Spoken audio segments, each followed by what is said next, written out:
ফেরাউনের মৃত্যু পৃথিবীবাসীর জন্য একটি দৃষ্টান্ত। দেশে এমন একটি বালকের আবির্ভাব হবে যার হাতে আপনার মৃত্যু হবে। হযরতে মূসা আলাইহিস সালাম পৃথিবীতে যেন তাশরিফ আনতে না পারেন, এই জন্য বানি ইসরাইলের লক্ষ লক্ষ পুত্র সন্তান ফেরাউন হত্যা করেছে, যাতে করে আল্লাহর পয়গম্বর হযরতে মূসা আলাইহিস সালাম পৃথিবীতে আসতে না পারে। হযরতে মূসা আলাইহিস সালামকে পৃথিবীতে আসা থেকে কি বিরত রাখতে পেরেছে ফেরাউন? বলেন, বিরত তো রাখতে পারে নাই। যে ফেরাউন মূসা আলাইহিস সালামকে পৃথিবীতে আসতে দেবে না, ওই ফেরাউনের ঘরেই হযরতে মূসা আলাইহিস সালামকে লালন পালনের ব্যবস্থা করেছে। সুবহানাল্লাহ। আল্লাহ পাক বলছেন, কুলিল্লাহুম্মা মালিকাল মুলকি তুতিল মুলকা মান তাশা ওয়া তানজিউল মুলকা মিম্মান তাশা ওয়া তুইজ্জু মান তাশা ওয়া তুযিল্লু মান তাশা বিয়াদিকাল খায়র। আমি আল্লাহ যাকে চাই তাকে সম্মানিত করি, আর যাকে চাই তাকে আমি আল্লাহ অপমানিত করি। আমি বেশ কয়েকদিন থেকে একটি গ্রন্থ পড়াশোনা করতেছি, আত-তারগীব আত-তারহিব, আদি অন্ত। এর মানে পৃথিবীর সূচনা লগ্ন থেকে নিয়ে কিয়ামত পর্যন্ত, পৃথিবী ধ্বংস হওয়া পর্যন্ত যত ঘটনা ঘটেছে, যত ঘটছে, যত ঘটবে, সব কিছুই ইবনু কাসির রহমাতুল্লাহি আলাইহি, ইমাম ইবনু কাসির রহমাতুল্লাহি আলাইহি এই কিতাবখানা রচনা করেছে। প্রথম খণ্ডে ইবনু কাসির রহমাতুল্লাহি আলাইহি চমৎকারভাবে বানু ইসরাইলের কাহিনী, ফেরাউনের ধ্বংসের কাহিনী সুন্দরভাবে বর্ণনা করেছেন। আল্লাহ পাক কীভাবে একটা জাতিকে সম্মানিত করেন, আবার কিভাবে অপমানিত করেন। ফেরাউন ছিলেন তৎকালীন সময়ের সুপার পাওয়ার। আল্লাহর সঙ্গে বেয়াদবি করার কারণে ফেরাউনকে আল্লাহ পাক ধ্বংস করে দিয়েছেন। আর ওই ফেরাউনের উপর আল্লাহ পাক দুর্বল জাতি বানি ইসরাইলকে আল্লাহ পাক কর্তৃত্ব করেছেন। সুবহানাল্লাহ। হযরতে মূসা আলাইহিস সালাম ফেরাউনের রাজদরবারে কালিমার দাওয়াত নিয়ে চলে গেলেন। ইযহাব ইলা ফিরআউনা ইন্নাহু তাগা, যাও ফেরাউনের রাজদরবারে কালিমার দাওয়াত নিয়ে যাও। হযরতে মূসা কালিমুল্লাহ ডাক দিয়ে বলে, আল্লাহ, আমার জহব্বাত উতলা, আমি শুদ্ধ ভাষায় কথা বলতে পারি না, তুমি আমার ভাই হারুনকে নবী বানায় দাও। আল্লাহ ডাক দিয়ে বলে, মূসা, তুমি রাজ দরবারে যাও। দুই ভাই ফেরাউনের রাজ দরবারে চলে গেলেন। আল্লাহ পাক জিব্রাইলের মাধ্যমে হযরতে হারুন আলাইহিস সালামকে নবুয়ত দান করলেন। দুই ভাই নবী। মূসা আলাইহিস সালাম কালিমার দাওয়াত দেওয়া শুরু করলেন। ফেরাউন বলতেছে, তুমি আমার কাছে কোন রবের দাওয়াত দিতে এসেছো? আমি নিজেই তো রব, আনা রব্বুকুমুল আলা। আমার কথায় মিশর ভূখণ্ডের মানুষ ওঠা বসা করে। ফেরাউন বলতেছে, আক্রমণ করো, ঘেরাও করো, মূসাকে হত্যা করো, তার সাথে সঙ্গে সবাইকে হত্যা করো। লোহিত সাগরে চলে গেলেন হযরতে মূসা আলাইহিস সালাম। আর তার সাথে সঙ্গীরা বলতেছি, ইয়া মূসা ইন্না লামুদরাকুন, আমরা ধরা খেয়ে গেলাম। হযরতে মূসা কালিমুল্লাহ ডাক দিয়ে বলেন, ভয় আর টেনশন আর চিন্তার কোনো কারণ নাই। যে রব সমুদ্রের কিনারা পর্যন্ত এনে দিয়েছেন, ওই রব বাতিলের হাত থেকে আপনাকে আমাকে সমুদ্র পার করে দিবে। আল্লাহ বলছেন, মূসা তোমার হাতে কি? বলে, ক্বালা হিয়া আসায়া, আমার হাতে লাঠি। আল্লাহ বলে, আঘাত করো। আঘাত করা হলো। বানি ইসরাইলের 12টি কওমের জন্য আল্লাহ প্রশস্ত 12টি রাস্তা বানায় দিলেন। তারা পার হয়ে চলে গেলেন। মূসা আলাইহিস সালাম তার সাথী সঙ্গী সবাই চলে গেলেন। ফেরাউন পেছন থেকে আসতেছে, মনে করতেছে আমার বাবা তৈরি করা রাস্তা। মূসা তার সাথী সঙ্গীরা পার হয়ে চলে গেছে, আমিও যেতে পারবো।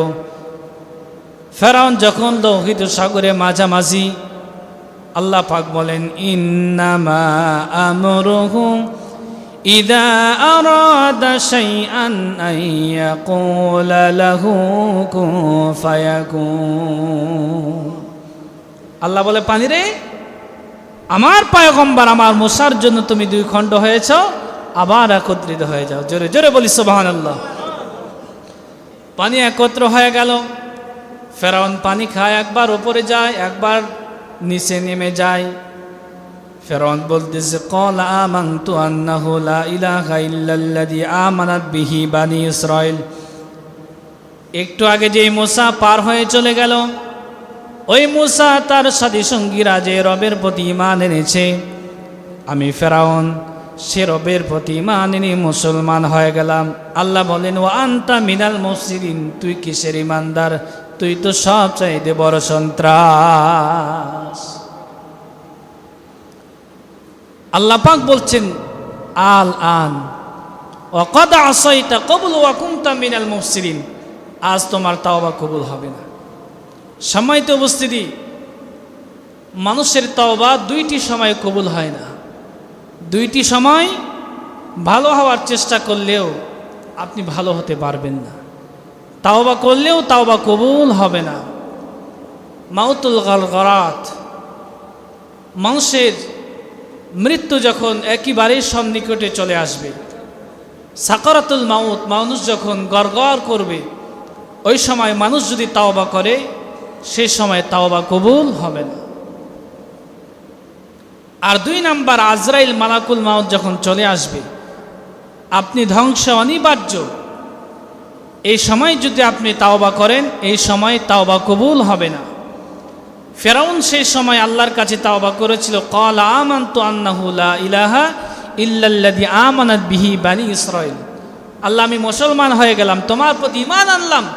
আল্লাহ বলছেন, আল আন, এতক্ষণই তুমি ঈমান আনতেছো, তোমাকে আমি আল্লাহ শতাব্দী বছর হায়াত দিয়েছি, এরপরেও তুমি আমার প্রতি ঈমান আনো নাই। আজ তোমার জন্য সময় দেওয়া হবে না, আজ তোমার তাওবাও কবুল করা হবে না। ওমা নুনাজ্জিকা বিবাদানিকা লিতাকুনা লিমান খালফাকা আয়া, আজ তোরে মারব।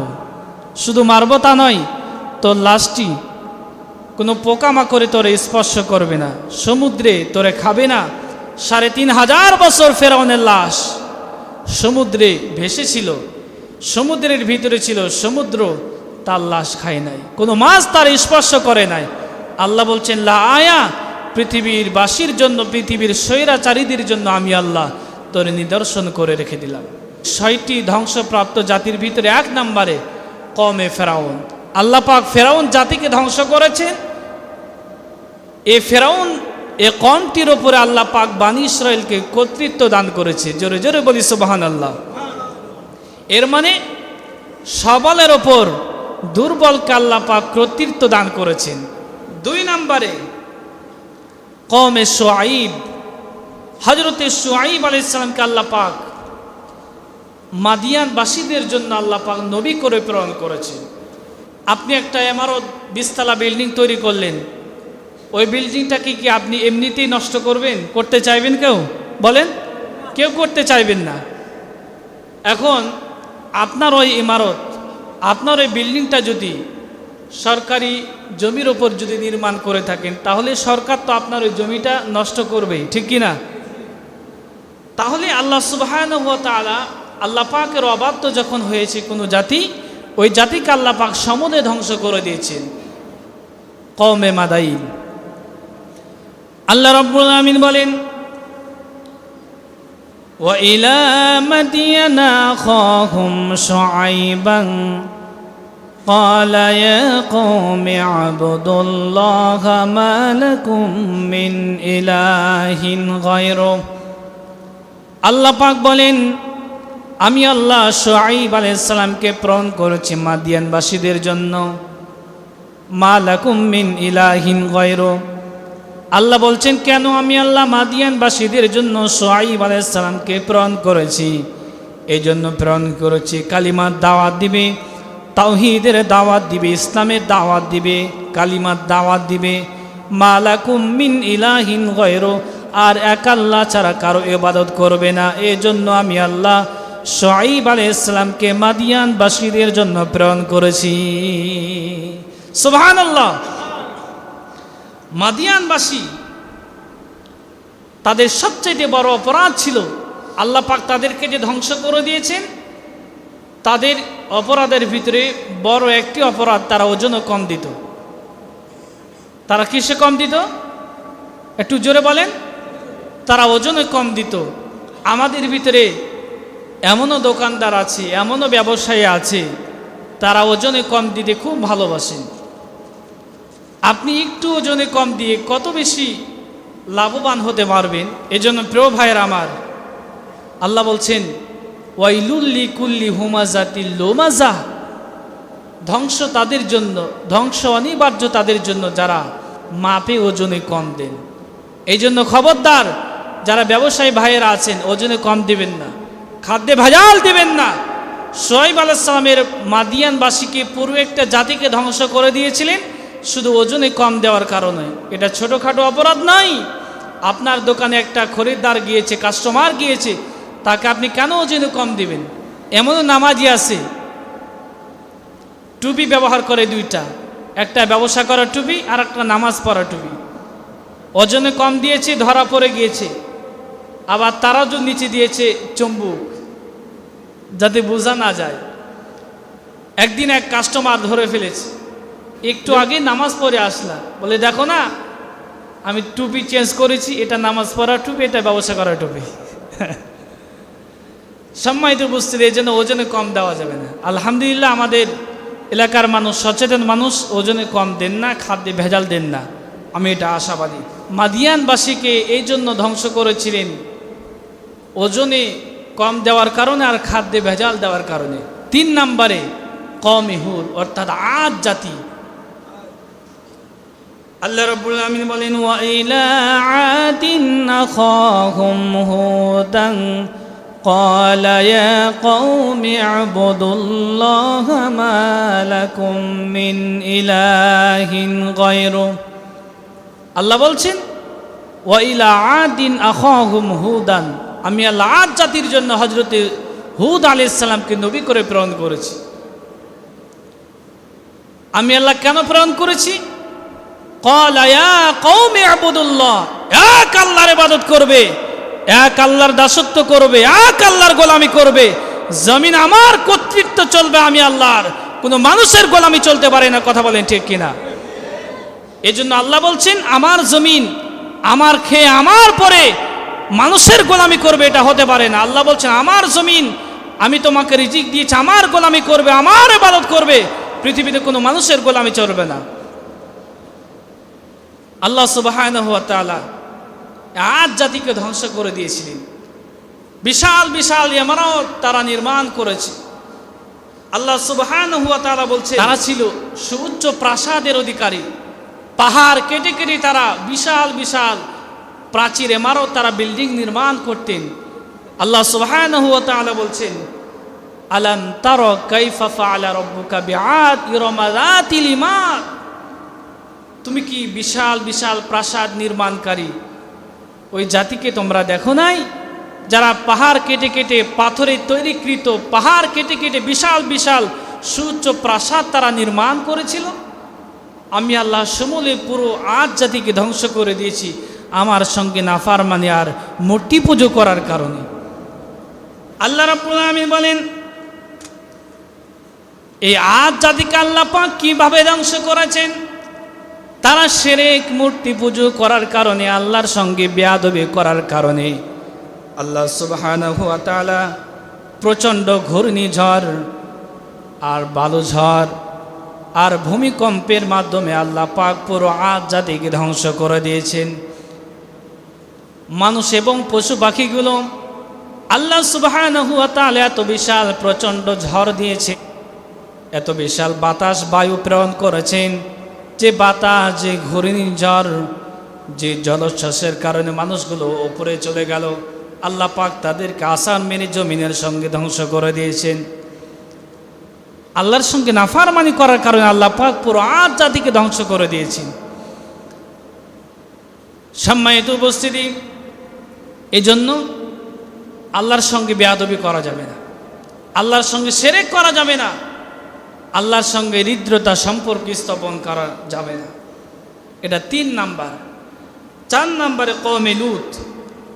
আল্লাহ পাক বলেন ওয়ালুতান আতাইনাহু হুকমান ওয়া ইলমা, আমি আল্লাহ আমার পয়গম্বর লূত আলাইহিস সালামকে হিকমত দিয়েছি, প্রজ্ঞা দিয়েছি, ইলম দিয়েছি, মেধা দিয়েছি। একটু জোরে জোরে বলি সুবহানাল্লাহ। আল্লাহ বলছে ওয়ালুতন আতাইনাহু, আমি আল্লাহ দান করেছি আতাইনাহু হুকমাও ওয়া ইলমা, আমি আল্লাহ মেধা দিয়েছি, যোগ্যতা দিয়েছি, ইলম দিয়েছি।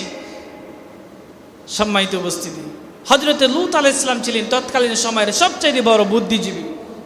আর আপনার আমার সমাজের বুদ্ধিজীবী কারা? টকশের ভিতরে বসে ইসলামের দুর্নাম, কোরআন হাদিসের দুর্নাম, আলেম ওলামাদের যারা বদনাম করতে পারবে ওরাকে দিয়েছে আমরা বুদ্ধিজীবী। ওরা তো বুদ্ধিজীবী নয়, ওরা হচ্ছে সমাজের সবচেয়ে বড় প্রতিবন্ধী। কথা বলেন ঠিক কিনা? ওয়ালুতন আতাইনাহু হুকমা ওয়া ইলমা, আমি আল্লাহ লূত আলাইহিস সালামের পুরো জাতিকে ধ্বংস করে দিয়েছি। এই জন্য তারা ছিল সমকামিতায় অভ্যস্ত। আজ বর্তমান সমাজে ট্রান্সজেন্ডারের নামে যা চলতেছে, ছবি সিনেমাও তৈরি করা হয়েছে আজ জাতিকে ধ্বংস করার জন্য। আজ জাতি কোন দিকে চলে যাচ্ছে? সম্মানিত উপস্থিতি, সচেতন নাগরিক যারা সমস্ত সিনেমা যারা নির্মাণ করেছেন, যারা নির্মাতা আছে, যারা ছবিতে কাজ করেছেন, তাদেরকে আমি বলতে চাই 96% মুসলমানের ঈমান নিয়ে তোমরা খেলা করবে না। তোমাদের ব্যবসা এমনিতেই তো মাটির সাথে মিশে গেছে। এখন তো আর কেউ সিনেমা হলে সিনেমা দেখতে যায় না। কথা বলেন ঠিক কিনা? সিনেমা হলে কি যাওয়ার প্রয়োজন আছে এখন বলেন? মুসলমান সিনেমা হলে যায় না। সিনেমা হলগুলো এখন মরুভূমি হয়ে গেছে। তারা হাহাকার করতেছে। এভাবে যদি ইসলামের সাথে তামাশা করতেই তোমরা থাকো, তাহলে তোমাদেরকে বাদাম বিক্রি করে খেতে হবে। এর জন্য সাবধান। 96% মুসলমানের ঈমান নিয়ে তোমরা খেলা করবে না। মুসলমান যদি একবার জাগ্রত হয়, তোমরা তো দেশে থাকতে পারবে না। সিনেমা হল যা আছে সবগুলো বয়কট করা হবে, ঠিক কিনা? সম্মাই হযরতে লূত আলাইহিস সালামের পুরো কওম, পুরো জাতিকে আল্লাহ ধ্বংস করে দিয়েছিলেন সমকামিতার দায়। আমি এক জুমায় বলেছি, তারা এত বেশি অপরাধী ছিল, তারা আল্লাহর ফেরেশতার সাথেও তারা জেনা করতে চেয়েছে। এর মানে সমকামিতায় লিপ্ত হতে চেয়েছে। এর জন্য আল্লাহ সুবহানাহু ওয়া তাআলা পুরো জাতিকে ধ্বংস করে দিয়েছেন। আল্লাহ পাক আমাদের সকলকে হেফাজত করেন, আল্লাহুম্মা আমিন। 5 নম্বরে সামুদ জাতি। আল্লাহ সুবহানাহু ওয়া তাআলা সামুদ জাতির জন্য হযরতে সালিহ আলাইহিস সালামকে কালিমাত দাওয়াত দেওয়ার জন্য প্রেরণ করেছে। আল্লাহ পাক বলেন ওয়া ইলা সামুদ আখাহুম সালিহান قال يا قوم اعبدوا الله ما لكم من إله غيره। আল্লাহ বলেন ওয়া ইলা সামুদ আখাহুম সালিহান, আমি আল্লাহ সামুদ জাতির জন্য আখাহুম সালিহান তার ভাই হযরতে সালিহ আলাইহিস সালামকে প্রেরণ করেছি। সামুদ জাতি তারা পাহাড়ের ভিতরে বসবাস করত। তারা পাহাড়ের ভিতরে বসবাস করত। তারা পাহাড় কেটে কেটে তারা ঘর বানাতো। পাহাড়ের ভিতরে কারুকার্য খচিত সুন্দর করে তারা ঘর বানায়া পাহাড়ের ভিতরে তারা পরিবার নিয়ে বসবাস করত। তাদের সমস্ত কার্যক্রম ছিল পাহাড়ের ভিতরে। বিশাল বিশাল পাথরকে নবী বলে স্বীকৃতি প্রদান করতে পারি। আমরা তোমাকে নবী বলে মেনে নিতে পারি, আল্লাহর পয়গম্বর বলে মেনে নিতে পারি, তুমি যদি আমাদেরকে একটা মুআজিজা দেখাতে পারো। হযরতে সালিহ আলাইহিস সালাম বলতেছে, কি মুআজিজা তোমরা দেখবে? তারা বলল, তুমি যদি আমাদেরকে এই পাথরের পাহাড়ের ভিতর থেকে 10 মাসের গর্ভবতী একটা তাজা উষ্টি বের করে দেখাতে পারো, তাহলে আমরা তোমাকে নবী বলে স্বীকৃতি প্রদান করব। একটু জোরে জোরে বলি সুবহানাল্লাহ। এটা খুব সহজ মনে হয় নাকি? এলাকায় সবাই পারবে নাকি? তারা বলতেছে, আমরা তোমাকে নবী বলে মেনে নিব, তুমি যদি পাহাড়ের ভিতর থেকে 10 মাসের গর্ভধারিণী তাজা একটি উষ্টি বের করে দেখাতে পারো, তাহলে তোমাকে নবী বলে মেনে নিব। তারা কি করলো? আল্লাহর কাছে দোয়া করলেন হযরতে সালিহ আলাইহিস সালাম।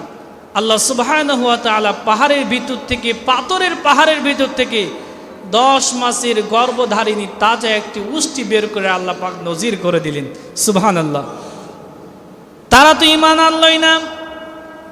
হযরতে সালেহ আলাইহিস সালাম বলতেছেন, তোমরা আমার কাছে একটা নজির দেখতে চেয়েছো, আল্লাহ পাকের নজির নিয়ামত তোমাদেরকে অবলোকন করিয়েছি। 6 মাসের গর্ভধারিণী তাজা একটি উষ্টি বের করে নিয়ে এসেছেন, আল্লাহ পাকের ওই নিয়ামত।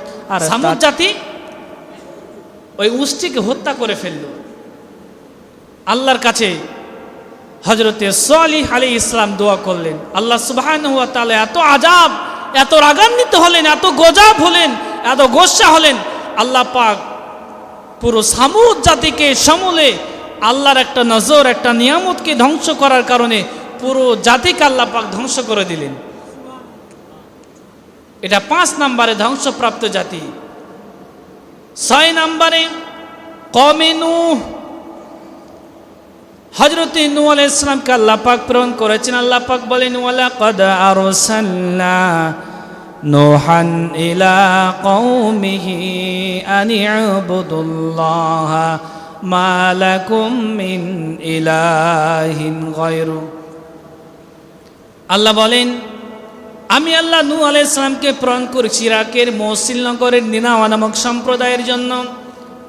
হযরতে নূহ আলাইহিস সালাম বলতেছে, আমি 950 বছর কালিমা দাওয়াত দিলাম, সিররাও ওয়া নাহারা, গোপনেও দিলাম, প্রকাশ্যেও দাওয়াত দিলাম। 950 বছর কালিমা দাওয়াত পরেও, দাওয়াত দেওয়ার পরেও মাত্র 80 জন মানুষ কালিমা পড়ে মুসলমান হয়েছে। 40 জন পুরুষ আর 40 জন মহিলা। আল্লাহ পাক ওহী নাজিল করে জানায় দিলেন, নূহ রে, তোমার উপর যারা ঈমান এনেছে নারী এবং পুরুষ, তারা ব্যতীত আর একজনও তোমার উপর ঈমান আনয়ন করবে না। আল্লাহ পাক ডাক দিয়ে বলেন, নূহ রে, তোমার উপর কেউ ঈমান আনবে না। হযরতে নূহ আলাইহিস সালাম তাদের জন্য বদদুয়া করলেন। আল্লাহ পাক ডাক দিয়ে বলে, আল্লাহ, আমার এই কওমকে, আমার এই জাতিকে এমনভাবে ধ্বংস করে যাও যাতে করে তোমার সাথে যারা বেয়াদবি করেছে একজনও অবশিষ্ট না থাকে। আল্লাহ বলে, নৌকা তৈরি করো। নৌকা তৈরি করলে সমাজের যারা বুদ্ধিজীবী তারা হাসি তামাশা শুরু করে দিলেন। তারা বলতেছে, নূহ রে, মরুভূমি, পানি নাই, ঝড় নাই, বৃষ্টি নাই, মেঘের কোনো পূর্বাভাস নাই, তুমি এখানে নৌকা তৈরি করতেছ, তোমার মাথা কি নষ্ট হয়ে গেছে নাকি? হযরতে মূসা আলাইহিস সালাম, হযরত নূহ আলাইহিস সালাম বলতেছে, মাথা আমার নষ্ট হয়েছে না মাথা তোমাদের নষ্ট হয়েছে বুঝবে কিছুদিন পরে। প্রতিটি উনুন থেকে, প্রতিটি গর্ত থেকে যখন পানি বের হওয়া শুরু হলো, আল্লাহ সুবহানাহু ওয়া তাআলা সমূলে পুরো জাতিকে আল্লাহ ধ্বংস করে দিয়েছে মহাপ্লাবন দিয়ে। যহারাল ফাসাদু ফিল বাররি ওয়াল বাহরি বিমা কাসাবাত আইদিন নাস। জলে এবং স্থলে যত ধরনের বিপর্যয়, যত বিপর্যস্ত হয়, সব কিছু আপনার আমার 2 হাতের কামায়। তুরস্কে 1999 সালে যে ভূমিকম্প হয়েছে, এই ভূমিকম্পের পিছনে আপনার আমার তুরস্কের মানুষ অন্যায়, খারাপ, জেনা, ব্যভিচার, হত্যা, রাহাজানি, মানুষের ধন সম্পদ আত্মসাৎ করার মতো এমন কোনো অপরাধ নাই যে অপরাধের সাথে তারা লিপ্ত হয় নাই। 1999 সনের কথা বলছি। তারা একটা বিশাল বড় নাইট ক্লাবে তারা আনন্দ করবে, উল্লাস করবে, আর আল্লাহর কোরআনকে তারা বেইজ্জত করবে। কোরআনের নর্তকীরা নাচানাচি করতেছে, কোরআনের পৃষ্ঠাগুলো ছিঁড়ে ছিঁড়ে নর্তকীদের পায়ের নিচে ছড়িয়ে মারতেছে। আল্লাহ যে কোরআন নাজিল করেছে দেখি আল্লাহ কিভাবে কোরআনকে হেফাজত করে। যেন আর্মির জেনারেলকে বলা হলে কোরআন নিয়ে আসো, সূরা হিজরের 9 নম্বর আয়াতখানা বের করো। 9 নম্বর আয়াতখানা বের করা হলো, বলা হলো পড়ো। বলে, আমি তো পড়তে জানি না। উনি বলতেছে, আমার হাতে দাও। তাকে কোরআন দেওয়া হলো, বলতেছে এখানে লেখা আছে সূরা হিজরের 9 নম্বর আয়াত, 14 নম্বর পারা 1ম নম্বর পৃষ্ঠার 9 নম্বর লাইনের 1ম নম্বর রুকু 9 নম্বর আয়াতে আল্লাহ বলছেন, ইন্না নাহনু নাযালনা যিকির ওয়া ইন্না লাহু লাহাফিজুন। এই কোরআন আল্লাহ নাজিল করেছেন, আর এই কোরআন আল্লাহ নিজেই হেফাজত করবেন। ওই আমেরিকান জেনারেল বলতেছে, দেখি কোরআন যদি আল্লাহ নাজিল করে থাকে, কোরআন কিভাবে আল্লাহ হেফাজত করবে, এটাই আমি দেখব। কোরআনের পাতাগুলো পৃষ্ঠাগুলো ছেড়ে ছেড়ে নর্তকীদের পায়ের নিচে ছুরি মারতেছে। যিনি কোরআন এনে দিয়েছেন আল্লাহু আকবার বলে নাইট ক্লাব থেকে বের হয়ে গেলেন।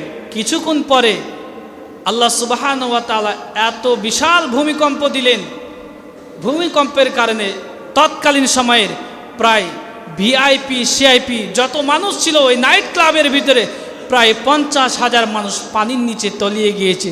আজ পর্যন্ত তাদের কোনো সন্ধান পাওয়া যায় না। সুবহানাল্লাহ বলার দরকার নাই। গত কয়েকদিন থেকে চলতেছে দুবাইয়ে বিশাল বড় বন্যা, ঠিক আছে না? দুবাইয়ে চলতেছে বিশাল বন্যা, ঘূর্ণিঝড়, জলোচ্ছ্বাস। পুরো দুবাইটা, যে দুবাই আজ থেকে 50 বছর আগে বাংলাদেশের চাইতেও বেশি উন্নয়নশীল দেশ ছিল না, তারা ঠিকঠাক মতো খেতেও পেত না। বিশাল বিশাল ইমারত নির্মাণ করেছে। দুবাই তো মানে বুর্জ খলিফা আছে, তাই না? বিশাল বিশাল বিল্ডিং তৈরি করেছে। সম্মানিত উপস্থিতি, আল্লাহ বলছেন আমি আল্লাহ বিশাল বিশাল প্রাচীর, বিশাল বিশাল ইমারতের বিল্ডিংয়ের সৌন্দর্য প্রাচুর্য আমি আল্লাহ তোমাদেরকে দান করেছি। তবে আমাকে ভুলে গেলে হবে না। যহরাল ফাসাদু ফিল বাররি ওয়াল বাহরি বিমা কাসাবাত আইদিন নাস। জলে এবং স্থলে যত ধরনের বিপর্যয় ঘটে, সমস্ত বিপর্যয়ের পিছনে মানুষের দুই হাতের কামাই রয়েছে। আমরা যখন অন্যায়, আমরা যখন পাপ, আমরা যখন খারাপ কাজ, আমরা যখন যৌনচার, অন্যায় অনাচারের ভিতরে মানুষ যখন হয়ে যায়, মানুষ যখন আল্লাহকে বেমালুম ভুলে যায়, আল্লাহ সুবহানাহু ওয়া তাআলা ওই জমিনের মানুষকে টেস্ট করার জন্য মাঝে মাঝে একটু ভূমিকম্প, জলোচ্ছ্বাস দিয়ে থাকেন। আজ যে দুবাই নির্মাণ করা হয়েছে, বিশাল বিশাল বিল্ডিং, সুউচ্চ প্রাসাদ নির্মাণ করা হয়েছে, পুরোটাই কিন্তু মরুভূমির উপর, ঠিক আছে না? পুরোটাই মরুভূমির উপর নির্মাণ করা হয়েছে। একটা জরিপে বের হয়ে এসেছে প্রায় 75 বছরে এত বিশাল ভূমিকম্প, এত বিশাল বন্যার জলোচ্ছ্বাস তারা দেখে নেয়। এটা আল্লাহর গজব নয়? ওই দুবাইয়ের মানুষ যখন আল্লাহকে ভুলে গিয়েছে, ওই দুবাইয়ের মানুষ যখন নারী নিয়ে মত্ত হয়েছে, তারা নাইট ক্লাব তৈরি করেছে, আল্লাহর সঙ্গে যখন বেয়াদবি করেছে, আল্লাহ সুবহানাহু ওয়া তাআলা দুবাইয়ের মানুষকে একবার টেস্ট করার জন্য কি দিয়েছে? পুরো দুবাই শহর আজকে পানির নিচে চলে গেছে। সমস্ত ফ্লাইটগুলো অবাঞ্ছিত ঘোষণা করা হয়েছে। দুবাই, কাতার, সৌদি আরব, বাহরাইন, এমনকি ইন্ডিয়ার সমস্ত এয়ারলাইন্স বন্ধ করে দেওয়া হয়েছে। দেখেন, এটা আল্লাহ পাকের গজব। এজন্য এ সমস্ত আযাব আর গজব থেকে আপনাকে আমাকে শিক্ষা নিতে হবে। এমনকি যে শপিং মলগুলো তৈরি করা হয়েছে, ওই শপিং মলের ভিতরে পানি তো ঢুকেছে, ওই পানির সাথে মাছও ঢুকে গেছে। এখন এই শপিং মলে মাছ মারতে পারে, আমি তো আজকে দেখে আসলাম, এটা মিথ্যা নয়, খবরেও প্রকাশিত হয়েছে। গাড়িগুলো পানির উপর ভাসতেছে, প্লেনগুলো, রকেটগুলো, এরপরে হেলিকপ্টারগুলো পানির উপর ভাসতেছে। হাজার কোটি কোটি টাকার মার্সিডিজ ব্র্যান্ডের গাড়িগুলো আজ পানির উপর ভাসতেছে। কি তুফান আল্লাহ তাদের উপর দিয়েছে। বিল্ডিং ওরা বানায় নাই, ওরা খুব মজবুত করে বানিয়েছে। আল্লাহ পাক বলতেছে আমি দিলাম পূর্বাভাস। এরপরও যদি শয়তানের বেয়াদবি তোমরা বন্ধ না করো, আমি বিশাল বিশাল বিল্ডিং যারা তোমরা নির্মাণ করেছো সব আমি আল্লাহ পানির নিচে আমি আল্লাহ তলায় দিব। এই জন্য আল্লাহ পাক বলছেন যহরাল ফাসাদু ফিল বাররি ওয়াল বাহর, জলে এবং স্থলে যত ধরনের বিপর্যস্ত সব কিছুই আপনার আমার দুই হাতের কামাই। আমরা অন্যায় করেছি, আমরা পাপ করেছি, এজন্য আল্লাহ সুবহানাহু ওয়া তাআলা আপনাকে আমাকে সেই পাপের শাস্তি দিয়েছেন। আমরা যদি আবার ভালো হয়ে যাই, আমরা যদি মালিকের কাছে তাওবা করি, আল্লাহর কসম, আল্লাহ পাক আবার আপনাকে আমাকে পূর্বের নাই আবার ফিরিয়ে দেবেন। আল্লাহ পাক 6টি ধ্বংসপ্রাপ্ত জাতি আল্লাহ পাক তাদেরকে যেভাবে ধ্বংস করেছেন, আল্লাহ সুবহানাহু ওয়া তাআলা ধ্বংসের হাত থেকে যেন আমাদেরকে হেফাজত করেন। সবাই বলি আল্লাহুম্মা আমিন।